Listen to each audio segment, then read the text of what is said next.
अमेरिकी विदेश मंत्री मार्को रूबियो भारत के दौरे पर हैं और इस दौरान उनकी विदेश मंत्री एस जयशंकर से द्विपक्षीय बैठक हुई और उसके बाद दोनों नेताओं ने प्रेस वार्ता को संबोधित किया। दोनों नेताओं ने कई सवाल लिए और उनका जवाब भी दिया भारत अमेरिका संबंधों और क्षेत्रीय और वैश्विक मुद्दों पर। इस प्रेस वार्ता और बैठक के दौरान जो मुख्य बातें निकलकर सामने आई हैं उनके बारे में हम एक एक करके इस वीडियो में आपको बताना चाहेंगे। पहला मुद्दा, भारत अमेरिका संबंध। दरअसल पिछले एक साल में जिस तरह के संबंध देखने को मिले भारत अमेरिका के बीच में, उसके बाद एक सवाल खड़ा हुआ था कि क्या भारत और अमेरिका के संबंधों ने अपना मोमेंटम यानी रफ्तार खो दिया है। तो इससे जुड़ा एक सवाल जब मार्को रूबियो से पूछा गया तो उन्होंने कहा कि भारत और अमेरिका के संबंधों ने कोई मोमेंटम नहीं खोया है और आने वाले वक्त में वो मोमेंटम पकड़ेगा और दोनों देशों के संबंध पहले की तरह मजबूत है। दोनों विदेश मंत्रियों ने ये साफ साफ कहा कि भारत और अमेरिका का रिश्ता बहुत मजबूत है, लेकिन भारतीय विदेश मंत्री ने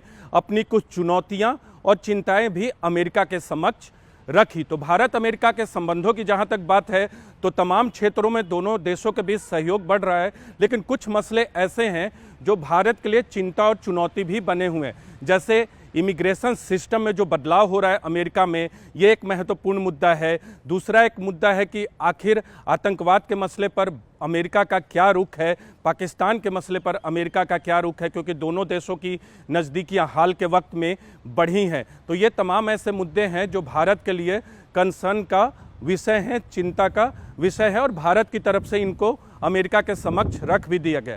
दूसरा मुद्दा क्वाड,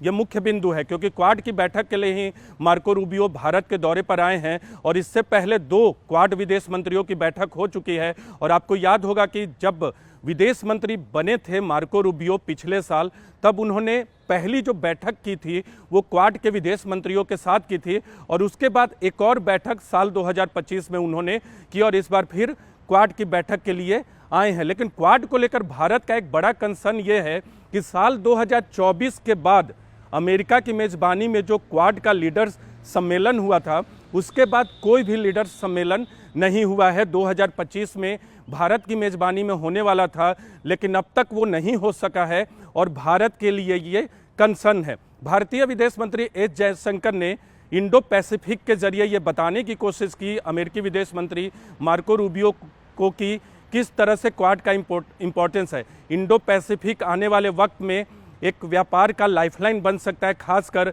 अमेरिका के साथ एनर्जी ट्रेड को लेकर या दूसरे अमेरिकी देशों के साथ व्यापार बढ़ाने को लेकर ये एक लाइफलाइन बन सकता है। तो एक तरह से भारत की तरफ से ये संकेत दिया गया है कि क्वाड बहुत इंपॉर्टेंट है और हमें भारतीय विदेश मंत्री एस जयशंकर ने ये भी याद दिलाया अमेरिकी विदेश मंत्री मार्को रूबियो को कि मौजूदा जो क्वाड का स्वरूप है वो ट्रंप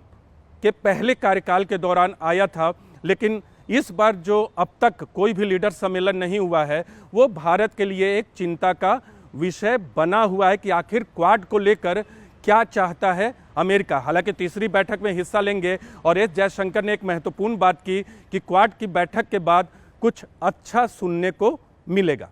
तीसरा महत्वपूर्ण बिंदु, ऊर्जा सुरक्षा। ऊर्जा सुरक्षा भारत के लिए एक महत्वपूर्ण पहलू है, खासकर ईरान युद्ध के बाद और उससे पहले यूक्रेन और रूस के युद्ध के बाद भी जिस तरह से ट्रंप ने टैरिफ लगाया था और रूसी तेल को प्रतिबंधित किया था, उसके बाद ऊर्जा सुरक्षा भारत के लिए एक महत्वपूर्ण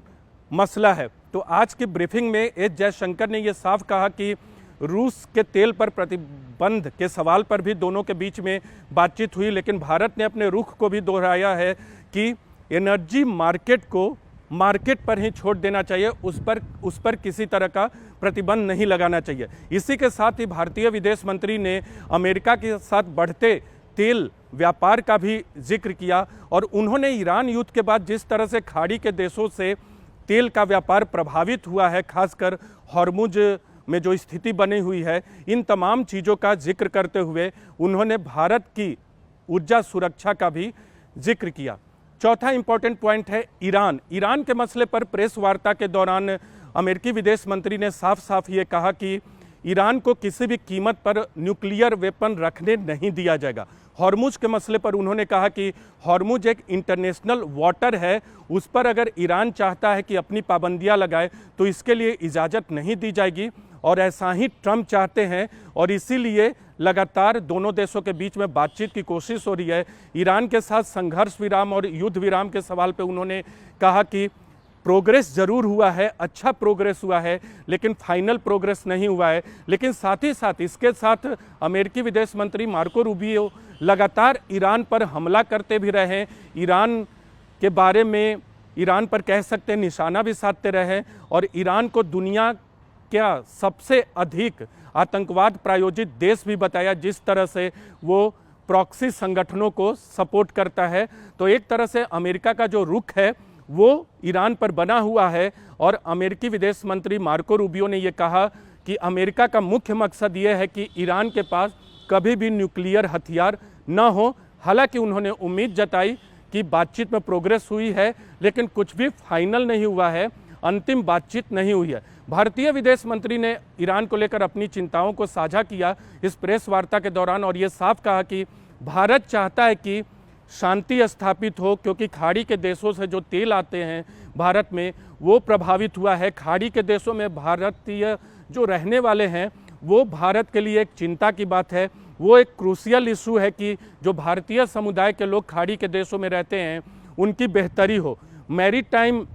जो कॉमर्स है यानी हॉर्मुज से होने वाला जो व्यापार है, समुद्री व्यापार, वो निर्बाध गति से चलता रहे, इस बारे में भी जयशंकर ने जिक्र किया। तो ईरान में शांति चाहते कूटनीति के जरिए, इस बात का संकेत भारत ने साफ दिया और संदेश भी दिया और यही भारत का रुख भी है। पांचवा एक इम्पॉर्टेंट पॉइंट आपको बताना चाहेंगे, रेशियल कमेंट पिछले दिनों हुआ था, हेल होल रिमार्क्स को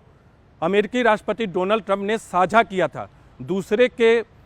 टिप्पणी को अमेरिकी राष्ट्रपति डोनाल्ड ट्रंप ने साझा किया था। जब इस बारे में उनसे सवाल पूछा गया अमेरिकी विदेश मंत्री मार्को रूबियो से कि भारतीय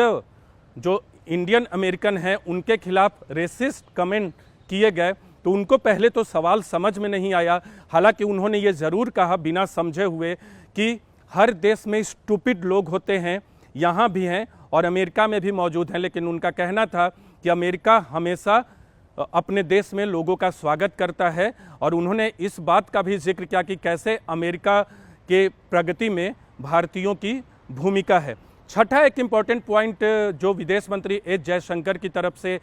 जिक्र किया गया, भारत की चुनौतियों का, जो क्योंकि भारत की एक महत्वपूर्ण चुनौती जब भारत और अमेरिका संबंधों की बात होती है तो आतंकवाद की होती है और आतंकवाद एक बड़ा मसला है। हालांकि दोनों साझा तौर पे संपर्क में रहते हैं और दोनों देश इस बात की दुहाई देते हैं कि आतंकवाद के खिलाफ दोनों का रुख साफ है। लेकिन आतंकवाद और पाकिस्तान के मसले पर जब सवाल पूछा गया मार्को रूबियो से, तो उन्होंने कहा, और ख़ासकर अमेरिका और पाकिस्तान की नज़दीकियों से जुड़ा सवाल जब उनसे पूछा गया, तो उन्होंने कहा कि किसी तीसरे देश से अमेरिका के संबंध भारत के संबंधों पर असर नहीं डालेंगे। हालांकि ये बयान अपनी जगह है, लेकिन जिस तरह से अमेरिका और पाकिस्तान की नज़दीकियाँ बढ़ी हैं, खासकर पहलगाम आतंकी हमले के बाद, और जिस तरह से पहलगाम आतंकी हमले के बाद ऑपरेशन सिंदूर हुआ और अमेरिकी राष्ट्रपति डोनाल्ड ट्रंप ने संघर्ष विराम की घोषणा करके खुद को क्रेडिट लेने की कोशिश की और उसके बाद भारत सरकार की तरफ से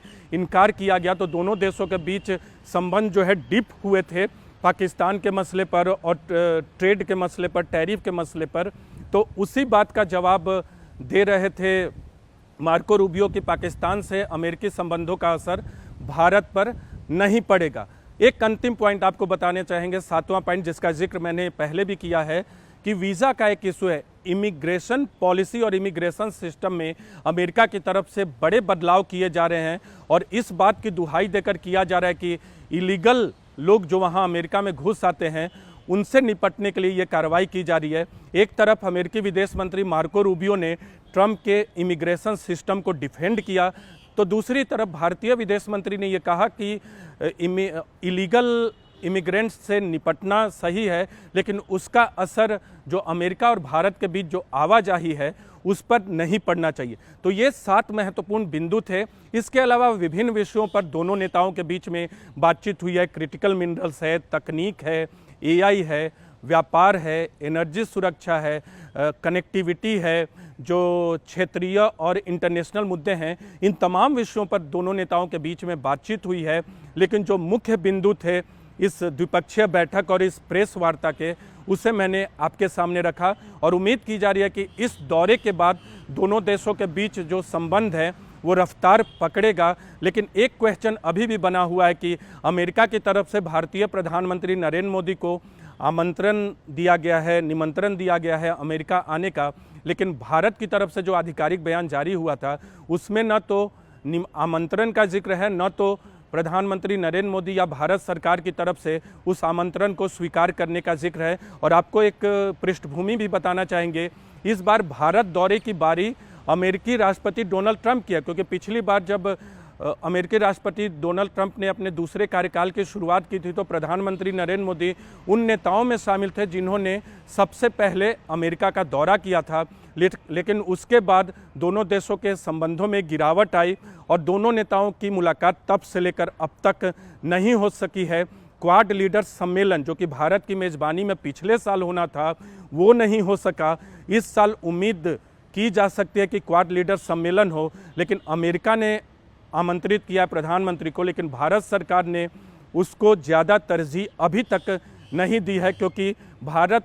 और अमेरिका के बीच जो हाई लेवल विजिट होते हैं, इस बार भारत आने की बारी अमेरिकी राष्ट्रपति डोनाल्ड ट्रंप की है। और कई वजह भी हैं भारत आने के, क्योंकि क्वाड का लीडर्स समिट अब तक नहीं हुआ है। हालांकि G20 सम्मेलन इस बार अमेरिका की मेज़बानी में होना है, तो उसमें क्योंकि भारत सदस्य है तो प्रधानमंत्री नरेंद्र मोदी का भी जाना वहाँ हो सकता है, लेकिन अब तक इस बात की कोई पुष्टि नहीं हुई है। एक और जानकारी आपको देना चाहेंगे, क्योंकि भारत और अमेरिका का संबंधों को मोमेंटम पकड़ाने की कोशिश तो ज़रूर की जा रही है। अगले महीने यानी जून में G7 की बैठक है फ्रांस में, और फ्रांस में उम्मीद की जा रही है कि ट्रंप उधर से आते हैं और भारतीय प्रधानमंत्री नरेंद्र मोदी यहाँ से फ्रांस जाते हैं, क्योंकि फ्रांस के जो राष्ट्रपति हैं वो प्रधानमंत्री नरेंद्र मोदी के बहुत करीबी मित्र हैं। तो फ्रांस जाने की उम्मीद तो भारतीय प्रधानमंत्री की है, और अमेरिकी राष्ट्रपति डोनाल्ड ट्रंप भी G7 के सदस्य देश होने के नाते आएंगे, इस बात की भी